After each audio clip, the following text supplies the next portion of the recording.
Nick Chappell back with another episode of Nick Does Disney, the weekly newscap version. Obviously, I didn't get to do this last week because I was down in Disney World having a great time with my family. We were down there for 3 nights over at the Beach Club. Had a lot of fun. At the end of this episode, I'll tell you how you can catch up with some of the adventures that we had down there. So that'll come up a little bit later, but we are back with more news and we've got a lot of it to talk about. And we're gonna start in a land that we got to visit on our recent trip, and we're gonna talk about Galaxy's Edge, or Star Wars Land, as I kept hearing people say over and over and over. It's Galaxy's Edge, so just call it by its name if you will. But big controversy over there earlier this week is over at Docking Bay 7, the quick service, counter service location, I should say. They stripped away all the really cool Batuian names from the food for some reason, and that got a lot of people pretty upset. There were some really cool names. If you don't remember, I'm showing the menu on the screen now, but things like the smoked Caddo ribs and the fried Andorian tip-yip, it just really added to the immersion, but they stripped it away for some reason. For example, the fried Andorian tip-yip was simplified to fried chicken, the shack roast simply became a beef pot roast, and the Yob shrimp noodle salad changed into a shrimp and noodle salad. Even the Felucian guard spread was just named hummus garden spread. So very bland, boring names, really taking you out of that whole immersion thing. For some reason, the only thing that they didn't change was the desserts for some reason. I'm not really sure why.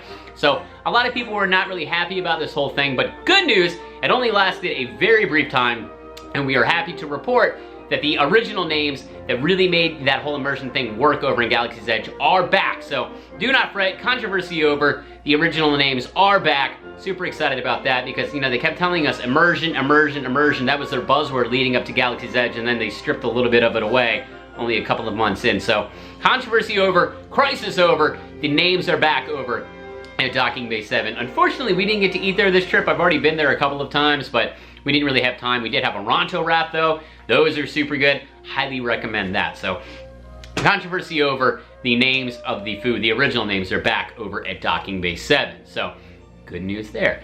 Let's stick with Star Wars for a second here. We're gonna talk about Star Tours because in case you've been living under a rock, maybe you don't know that The Rise of Skywalker is coming out in theaters very, very soon. We just got our final trailer for it. The movie tickets are on sale now. They're breaking all kinds of records for pre-sales for this movie. Everybody's super excited about it. With the new movie comes new scenes over at Star Tours, something they've been doing for quite a while now, ever since, you know, The Force Awakens came out and The Last Jedi. So very, very exciting times. They're gonna have new scenes. This, according to the Disney Parks blog. Since the launch of Star Tours, the adventures continue. We've had a great time partnering with Lucasfilm and Industrial Light Magic to update the attraction with new and exciting destinations. Passengers who board the Starspeeder 1000 never know where in the galaxy their C-3PO and Navigator R2-D2 will take them. We've had flights to Jakku, Crate, and even Batuu along the way. We've encountered many of our favorite characters from the Skywalker saga. Now, in the trailers for Star Wars The Rise of Skywalker, we caught a glimpse of the Ocean Moon, and I don't know how you say this, I think it's Kif Burr. All I can say at this point is that the Starspeeders will be heading there soon. We'll be sharing more details in the future, but for now, I just wanted to say how super excited we are that Star Tours The Adventures Continue is continuing to live up its name, as C-3PO would say, here we go again. So very exciting with the new movie. We get brand new scenes. That'll be coming, I think it was December 20th, if I'm not mistaken, which is the date the movie comes out. So see the movie so you don't have any spoilers, and then go ride Star Tours, and we'll be there right after Christmas, so I cannot wait to check out the new scenes over there. So very cool. Some more exciting news. I never thought I would be so excited to talk about a new unloading area for a tram, but here we go. Now, over at Epcot, in case you haven't noticed lately, there's been a ton of construction and work going on for a new tram loading area and unloading area. As part of the new reimagined Epcot, the entire entrance has received an overhaul, making the arrival experience for guests a whole lot easier. Guests who park will still have the option to walk along the new walkway or take the tram all the way up to a new drop-off area. It's not as close as the drop-off area used to be, since the trams used to drop you off directly into the space that is now the new security screening area, which has been expanded, which is good, and guests are reporting that it's much more effective and faster, as you can see through the videos that we're showing you now, thanks to Blog Mickey. Really does look awesome, and security here now is for only those arriving by bus or car, which means no more double security if you're using the monorail, which is awesome. You'll just go through the security over at the TTC, but then be considered inside the security bubble because before it was such a hassle. We take it all the time when we're staying over at the Polynesian. We can just walk to TTC and then take that Epcot monorail right over to the park, and you would have to go through security at the TTC, and then you would have to do it again when you got to Epcot, and it's such a tight and congested area. It was a nightmare, so I am so glad they've done away with the double security, and that area is open for business. So that is some very good news for sure. Now, I know it's only, late October. Halloween is coming up this Thursday. That's all we're thinking about right now. But in Disney World, it's already Christmas. They've got some Christmas decorations up, believe it or not, in Hollywood Studios. And merchandise is up everywhere. We're going to take a look at that now. Some new Christmas merchandise is out in Walt Disney World and Disneyland just in time for Halloween. Over at Mouse Gear, I'm showing you the Spirit jerseys that are on sale for $64.99. Those look pretty nice. There's also a Snowman Mickey Ears Cup for $24.99. This Snow Place Like Home Light-Up Hat for $34.99, excuse me. There's some new Christmas ears as well, including candy cane ears and gingerbread ears, and also a mini flannel ear pair in the World of Disney, and in Disneyland and Disney World as well for $29.99. Of course, those ears have gone up recently by a couple of bucks, I guess. There are also dozens of new shirts out for the Christmas season at various stores across property. As you can see, I'm going to show you a bunch of the new designs here. And yeah, so that is super exciting. Now, while I'm excited to see all this new Christmas merch, I'm one of those one holiday at a time kind of guys. Let me have Halloween and then turkey at Thanksgiving, and then we'll do the whole Christmas thing. Not to say I will not be at the very first, Mickey's Very Merry Christmas Party. I always get that name wrong for some reason. That is November 8th. We do have tickets for that. Sold out party. My wife and I will be down there that weekend for some food and wine parties. So we will be going to the first Christmas party, but not even Halloween yet. And there's Christmas merchandise, and yes, even some Christmas decorations up everywhere, which is a little bothersome to me. But whatever, people love their Christmas, so let them have their fun. And let me enjoy Halloween first, okay? We're gonna stick with the whole Christmas theme right now, though. We've got a lot of Christmas news, apparently. The Disney Christmas Parade is currently scheduled to be filmed in Walt Disney World November 7th through the 10th, which is when I will be there. We're there every year at the same time, it seems like. The Christmas Day Parade is filmed in Disneyland, and the stage performances will be filmed in Disney World. The television specials will air on ABC and the Disney Channel in November and December. Cast, crew, and Imagineers will be given the opportunity to participate and enjoy the filming of stage show elements and musical performances as audience members. Now, some portions of the filming will take place before or after park hours as well, and guests are welcome to observe the filming as it takes place during standard park operating hours as space permits.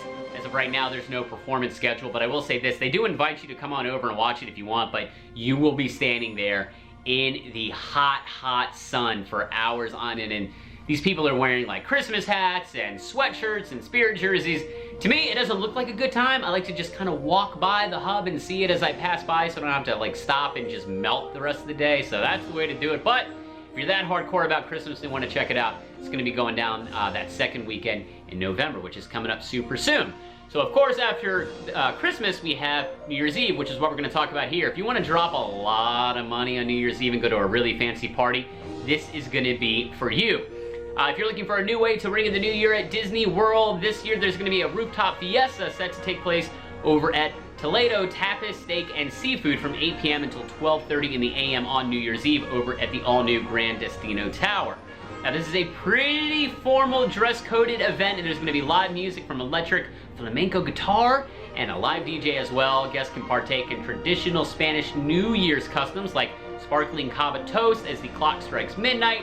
After or around the rooftop restaurant, there will be stations filled with savory dishes inspired by traditional Spanish New Year's feast, including an action station where they're going to have beef or tuna carpaccio, roasted pork belly and apples, cheeses of Spain. There's going to be a seafood area with caviar and chilled shrimp. There's going to be a tapas bar, seared duck, duck liver pate. Over on their hotline, they're going to have quail and aged sherry, lamb chops, and a whole lot more over there. There's going to be pastas and chorizo and a bunch of stuff. Mickey and Minnie will be on hand to take photos. Like I said, there's a fireworks area, but here's the kicker. Like I said, you really do have to dress to the nines for this, and you're going to pay out the nose. It is $400 a person. I'm going to say that again. Thankfully, I'm sitting down. $400 a person. That is insane. 8:30 p.m. to 12:30 a.m. 400 bucks. I don't mind spending money on special events when I'm down in Disney, but even that is too rich for my blood. So we will be there for New Year's Eve, but we like to stay at the resorts. We had Cape May last year, played over at the boardwalk. They had a ton of stuff going on. I try to avoid the parks and all that on New Year's Eve, so I'll save my money. I'll go to Ample Hills and we'll have our own fun over there and save $400 a person. I'm not trying to get down for that. Another thing though that's coming back to the parks, this I will pay for. This is something that I wanted to do last year and it just didn't work out for us timing wise when we were there last summer, but Disney's Circle of Flavors Harambe at Night will be returning to Disney's Animal Kingdom this summer.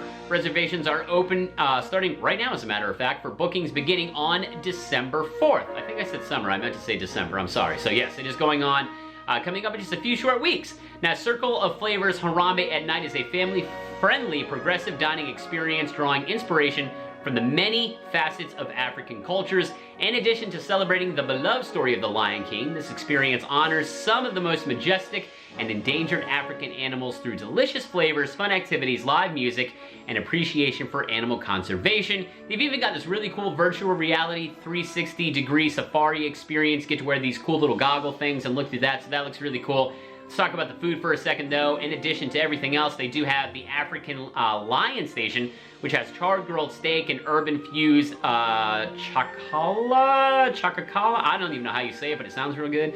The Cape May Buffalo Station, or the Cape Buffalo Station, excuse me. Shrimp curry with sustainable shrimp, Cape Malay green coconut curry, and a fragrant basmati rice. These are a lot of very confusing words to read. The Rhinoceros Station has vegetable curry. The African Elephant Station has smoked honey glazed pork belly. The Leopard Station has grilled lamb and goat cheese polenta. The Harambe Market Station has African spice popcorn. The dessert station with animal-inspired cupcakes. They have lion s'mores pops, honey caramel candy bar with crispy pearls, and so much more. That's just the tip of the iceberg. There's a lot of food to be eaten.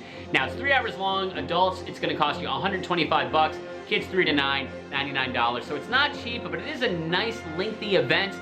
There's a ton of food you can chow down on, live entertainment as well, so there's a lot going on. I really want to check it out, so maybe we'll do it this summer if there's a date that works out for us, because I would like to check it out and review it. So, our last story of the night, I'm a DVC member. I saw this the other day and I got super excited, but as per usual, these dates never work out for me, and I'm talking about the 2020 DVC Moonlight Magic dates. They have been released. We're going to talk about that right now. Moonlight Magic gives Disney Vacation Club members complimentary late-night access to a Disney theme park with free refreshments, unique and rare character meet and greets, and most of the attractions are operating as well. So there's going to be shorter lines, super rare Disney characters out there, complimentary refreshments, there's going to be dance parties.